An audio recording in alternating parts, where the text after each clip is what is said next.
Now, guideline number 8 is in relation to the emphasizing action and problem solving. Emphasize action and problem solving. Emphasize action and problem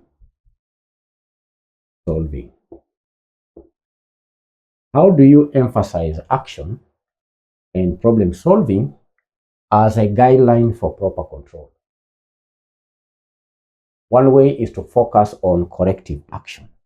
One, focus on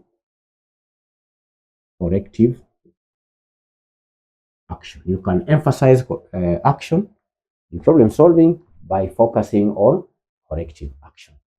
The primary purpose of strategic control candidates, we all know by now, is to identify deviations and then you take appropriate corrective actions to get performance back on track.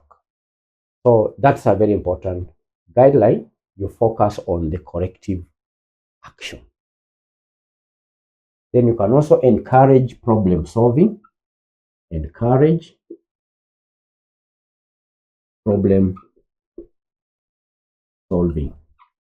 It's important, candidates, during strategic control to encourage problem solving. Foster a culture where the deviations are seen as opportunities for learning and improvement rather than blame. Should encourage solving the problem and not just blaming people for not meeting the standards.